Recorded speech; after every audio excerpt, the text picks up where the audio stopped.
இந்த வீடியோவில் ஒன் பீஸில் வர மிஸ்ட்ரீஸான ஜாய்பாயோட க்ரூ, அக்கினோ, ஃபேங்கியோட பேக்ரவுண்ட், சன்காட், நிக்கா இவங்கள பற்றிலாம் பார்க்கலாம். ஹாய், நான் வசந்த் வினோ, இது வில்லா ஃபினோ. பார்ட் 1 பார்க்கலன்னா இங்கே அப்படியே ஜூட் விட்டு அங்கே அப்பீட் ஆகி அந்த பார்ட் 1 பார்த்துட்டீங்க வாங்க, உங்களுக்கு கொஞ்சம் யூஸ்ஃபுல்லாக இருக்கும். ஃபர்ஸ்ட் மிஸ்ட்ரி, ஷாங்க்ஸோட க்ரூவில் யாருமே டெவில் ஃப்ரூட் யூஸர் இல்லை. இதுக்கு என்ன காரணம்னா, கோல்டி ரோஜர் ஒன் பீஸை தேடி போகும்போது அவரோட க்ரூவில் இருந்த ஒரு டெவில் ஃப்ரூட் யூஸரான பக்கிக்கு உடம்பு சரியில்லாமல் போயிருக்கும். அவனை விட்டுட்டு தான் லாஃப்டைலுக்கே போயிருப்பாங்க. இதுல இருந்து என்ன தெரிய வருதுன்னா, லாஃப்டைலுக்கு டெவில் ஃப்ரூட் யூசர்ஸால போக முடியாதுன்னு தோணுது. செகண்ட் மிஸ்ட்ரி, ஷாங்க்ஸோட ஸ்கார்.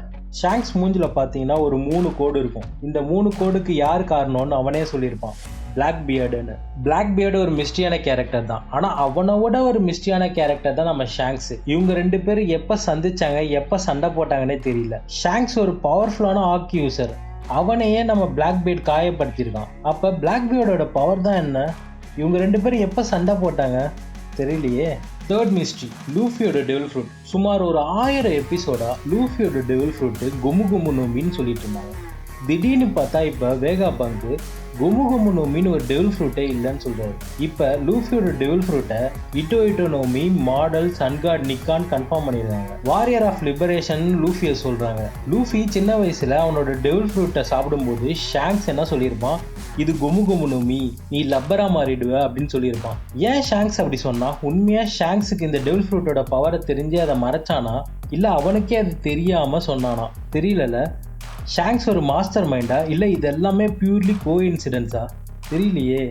எனக்கு தெரிஞ்சு ஷாங்க்ஸ் ஒரு டார்க் கேரக்டராக தான் இருப்பான்னு தோணுது. ஃபோர்த் மிஸ்ட்ரி, ஃப்ராங்கியோட பேரண்ட்ஸ் யாருன்னு இது வரைக்கும் காட்டினதே இல்லை. ஃப்ராங்கியை வாட்டர் செவலில் தான் இன்ட்ரடியூஸ் பண்ணியிருப்பாங்க. டாம் ஒர்க்கருக்குள்ள அவனும் ஒர்க் பண்ணிட்டு இருப்பான். ஃப்ராங்கி ஒரு சைபார்க் டைப். ஃப்ராங்கி ஒரு வேற லெவல் பில்டர்னு சொல்லலாம். 1000 சன்னில செம்மையா சிலதை பில்ட் பண்ணி வச்சிருப்பான். அது மட்டும் இல்லாமல் ஃப்ராங்கி போட்ட ஃபைட்ல எனக்கு ரொம்ப பிடிச்சது வந்து சீனியர் பிரிங்க் ட்ரெஸ்ரோசா ஆர்க்கில் சண்டை போட்டிருப்பான்ல, வேற லெவல் ஃபைட்டுங்க அது. அது மட்டும் இல்லாமல் வானோவில் நாமி வா ஓடிலான்னு சொல்லும்போது, நம்ம கேப்டன் பைரட் கிங் ஆனோன்னு உனக்கு ஆசை இல்லையா நாமின்னு சொல்லிட்டு பிக் பாம் எதிர்த்து சண்டை போட போயிருப்பான். வேற லெவல் சீன் அது. Fifth mystery, Imu. இவங்க ரொம்ப மிஸ்ட்ரியான கேரக்டர் தான். இவங்களோட ஜெண்டர் கூட இன்னும் ரிவீல் பண்ணல. ஆனா ஒரு தடவை லூஃபியோட வாண்டட் போஸ்டர் எடுத்துக்கிட்டு ஒரு லாக்கரை ஓபன் பண்ணி அங்க இருக்க ஒரு பெரிய ஸ்டார் ஆர்ட்டை பார்த்திருப்பாங்க. ஃபர்ஸ்ட் ஏன் அந்த ஸ்டார் ஆர்ட்ஸை ஒரு லாக்கர்ல பூட்டி வச்சிருக்காங்க? ஏன் லூஃபியோட வாண்டட் போஸ்டர் எடுத்துட்டு போயிட்டு அங்க பார்த்தாங்க? புரியல.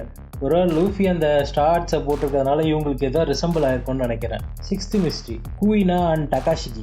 ஜோரோவோட சைல்ட்ஹுட்ல அவனுக்கு ரைவலா இருந்தவ தான் குயினா. அப்ப திடீர்னு ஒரு நாள் அவ படிக்கட்டுல தவறி விழுந்து செத்து போயிட்டான்னு சொல்லிருப்பாங்க. அப்புறம் ரொம்ப நாள் கழிச்சு ஜோரோ டகாஷிகின்னு ஒரு கேரக்டரை பார்த்திருப்பான். அப்படியே குயினா மாதிரியே இருப்பாங்க. How is this possible? ஒருவேளை குயினா படிக்கட்டுல தடுக்கி விழுந்து அவளோட பழைய நினைவுகளை எழுந்திருப்பான்னு நினைக்கிறேன். ஏன்னா குயினோட ஃபியூனரல்ல அவளோட பாடியை காட்டியிருக்கவே மாட்டாங்க. என்னோட இன்ட்யூஷன் படி அவளோட ஓல்டு மெமரிஸ் எல்லாம் மறந்துட்டு இப்ப மரைன்ஸ்க்காக ஒர்க் பண்ணிட்டு இருக்கான்னு நினைக்கிறேன். செவன்த் மிஸ்ட்ரி, கெக்கோ மோரியாக்கு என்ன ஆச்சு? கைடோவோட 8 சண்டை போட்டவன். அவ்வளோ பவர்ஃபுல்லான ஆள் அவன். அவனோட டெவில் ஃப்ரூட்டும் செம்ம பவர்ஃபுல்லான டெவில் ஃப்ரூட் தான். மரைன் ஃபோர்ட்ல டூஃப்ளமிங்கும் கெக்கோ மோரியோக்கும் ஒரு கான்வர்சேஷன் வர மாதிரி காட்டியிருப்பாங்க. ஆனா அதுக்கப்புறம் என்ன ஆச்சுன்னு தெரியல. திடீர்னு ஒரு நாள் பார்த்தா பிளாக் பியர்டு இருக்க ஐலாண்டுக்கு போயிருப்பான். அங்க அவன் அஸ்லான் அவனோட க்ரூ மெம்பரை தேடி தான் போயிருப்பான். பட் அதுக்கப்புறம் அவனுக்கு என்ன ஆச்சு எதுவுமே காட்டல. இத்தனைக்கும் கெக்கோ மோரியா ஒரு ஃபார்மர் வார்லார்டு, பவர்ஃபுல்லான கேரக்டர் அவன். அவனுக்கு என்ன ஆச்சுன்னு இது வரைக்கும் சொல்லாம இருக்காங்க. எய்த் மிஸ்ட்ரி, அக்கினோ. இப்ப இவன் தான் ஃபிளீட் அட்மிரல். இவனுக்கு பைரட்ஸை பார்த்தா என்ன காண்டுனே தெரியல. சரியான காண்டா வரான். ஏச கண்ணெதிர்க்கவே கொண்டுட்டாங்க. ரொம்ப கஷ்டமா இருக்குப்பா. குணாவை போடணும்னா அவன் பிளாக்லேயே ஒருத்தர் இறங்கணுன்ற மாதிரி, ஒயிட் பீடை போடணும்னா அவன் பிளாக்ல இருக்க ஒருத்தனை வச்சு தான் போடணும்னு செம்ம மாஸ்டர் மைண்டா யோசிச்சு ஒயிட் பீடை அவன் கேங்க வச்சு ஒருத்தனை குத்த வச்சிருவான். சமல வடச்சனை பார்த்த மாதிரியே இருக்கும் இந்த சீனு. ஒயிட் பீடோட டூ சண்டை போட்டிருப்பான். ஒயிட் பீட் அப்போ வந்து 4th ஸ்டேட் கேன்சர்ல இருப்பாரு. அதுவும் இல்லாம சில பல காயங்கள் ஆயிருக்கும். அதுல தான் அவரோட சண்டை போட்டிருப்பான். இதெல்லாம் வச்சு நீங்க அவன் பவர்ஃபுல் இல்லைன்னு நினைக்காதீங்க. ஓடா ஒரு என்ன ரிவீல் பண்ணானா, அக்கினோ மட்டும் ஒன் பீஸை தேடி போயிருந்தானா அவன் 1 வருஷத்துலேயே ஒன் பீஸை கண்டுபிடிச்சிருப்பான்னு சொல்லியிருப்பாரு. அவ்வளோ பவர் பவர்ஃபுல்லான ஆள் தான் அக்கினோன்றத சொல்லாம சொல்றாரு ஓடா. அவனுக்கும் ஃபுஜிடோரோக்கும் என்ன சம்பந்தம்? சில தியரிஸ் என்ன சொல்லுதுன்னா ஃபுஜிடோரோ இவனோ அண்ணன் தம்பின்னு சொல்லுது. இது எந்த அளவுக்கு உண்மைன்னு எனக்கு தெரியல, பட் நல்லா இருந்தது, அதனால இங்க சொல்றேன். அக்கினோட இன்டென்ஷன் என்ன, அவனோட பேக்ரவுண்ட் என்ன, அவனோட பிளாஷ்பேக் என்ன, எதுவுமே தெரியாது. த்ரில்லர் பாக்ஸ் ஆர்க்கோட எண்டில் ஒரு 3 பெரிய ஜெயிண்ட் ஷேடோ வந்திருக்கும்.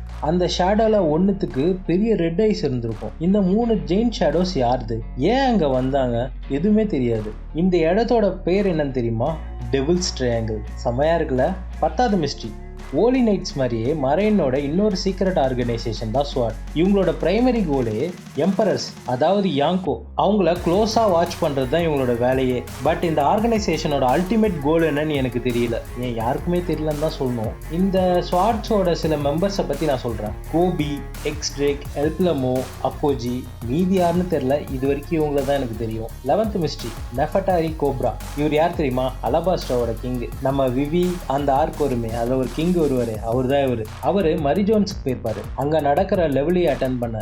அப்போ அங்க சபோவும் போயிருப்பான். திடீர்னு ஒரு நியூஸ் வரும், அங்க சபோ நெஃபட்டரி கோப்ராவை கொண்டுட்டான்னு சொல்லி. எல்லாருமே செம ஷாக் ஆயிடுவாங்க. அப்போ சபோ ரெவல்யூஷனரி ஆர்மிக்கு கால் பண்ணும்போது, மங்கிடி டிராகன் நீ தான் கோப்ராவை கொன்னியான்னு கேட்பாரு. அதுக்கு சபோ நான் கொல்லல, நெஃபட்டரி கோப்ராவை கொன்னது இம்மு தான் சொல்லியிருப்பான். சரியான சீன் அது. ஏன் இம்மு நெஃபட்டரி கோப்ராவை கொன்னா? விவியை வச்சு என்ன மிஸ்ட்ரின்னு கேக்குறீங்களா? விவி டி கிளானை சேர்ந்தவ. இருங்க இதுக்கு ஒரு செம்ம தியரி சொல்றேன். அந்த தியரியை தெரிஞ்சுக்கணும்னா நீங்க 800 இயர்ஸ் பேக்கு போகணும். 800 இயர்ஸ் பேக்ல ஏன்ஷியன்ட் கிங்டம் 20 கிங்டம் சேர்ந்து தான் தோக்கடிச்சது. அந்த 20 கிங்டம் சேர்ந்து தான் வேர்ல்டு கவர்மெண்ட் உருவாச்சு, செலஸ்டியல் டிராகனும் உருவானாங்க. அந்த 20 கிங்டம்ல ஒருத்தவங்களா இருந்தவங்க தான் நம்ம லில்லி. இம்மு ஒரு த்ரோன்ல உட்காந்துருப்பாங்கல்ல, அந்த த்ரோனுக்கு முன்னாடி 20 ஸ்வாட் இருக்கும். ஏன்னா இந்த 20 கிங்டம்ஸை குறிக்கிறது தான் அந்த 20 ஸ்வாட். ஆனால் நல்லா எண்ணி பார்த்தீங்கன்னா 19 ஸ்வாட் தான் இருக்கும். ஏன்னா லில்லிக்கு இது தப்புன்னு தெரிஞ்சு அந்த ஸ்வாடை எடுத்துக்கிட்டு அவங்களோட செலஸ்டியல் டிராகனான டைட்டிலையும் விட்டுட்டு அலபாஸ்டாக்கு வந்து ரூல் பண்ண ஆரம்பிச்சிருவாங்க. அவங்களோட முழு நேம் என்ன தெரியுமா? நெஃபட்டாரி டி லில்லி. அவங்களோட வம்சாவழி தான் நம்ம விவி. அதனால தான் சொல்கிறேன், விவியோட பேரும் நெஃபட்டாரி டி விவி. அவளும் நம்ம டி கிளானை சேர்ந்தவ தான். 13th mystery.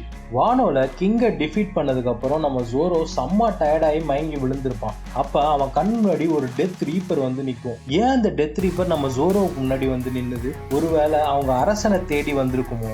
என் இன்ட்யூஷன் படி ஜோரோ தான் கிங் ஆஃப் த எல். அவங்களோட அரசனை கூட்டிட்டு போவதான் அந்த டெத் ரீப்பர் வந்திருக்கும்னு நான் நினைக்கிறேன். 14th mystery. எனக்கு ரொம்ப பிடிச்ச மிஸ்ட்ரி தான். நம்ம லூஃபி கிட்ட இருக்க குரூ மாதிரி ஜாய் பாய்க்கும் ஒரு குரூ இருந்திருக்கணும். அந்த குரூ மெம்பர்ஸ் யார் நான் சொல்லவா? அந்த ஜெயிண்ட் எலஃபண்ட் ஜோனிஷா, அயன் ஜெயிண்ட், அது மட்டும் இல்லாம நெஃபட்டாரி டி லில்லி, இவங்களும் ஜாய் பாயோட குரூவா தான் இருந்திருக்கணும். இப்ப நம்ம லூஃபிக்கு ரைட் ஹேண்ட் மேனா ஸ்வாட்ஸ்மேன் ஜோரோ இருக்கான்ல, அதே மாதிரி ஜாய் பாய்க்கு ரைட் ஹேண்டா ஸ்வாட்ஸ்மேன் ரியூமா தான் இருந்திருப்பாருன்னு நினைக்கிறேன். எனக்கு தெரிஞ்சு ரியூமாவும் ஜாய் பாய் குரூல ஒருத்தரா தான் இருந்திருப்பாரு. இதே மாதிரி இன்னொரு வீடியோல வந்து உங்களை சந்திக்கிறேன். Until then, bye from Vasanth Vino. இது வில் ஆஃப் வினோ.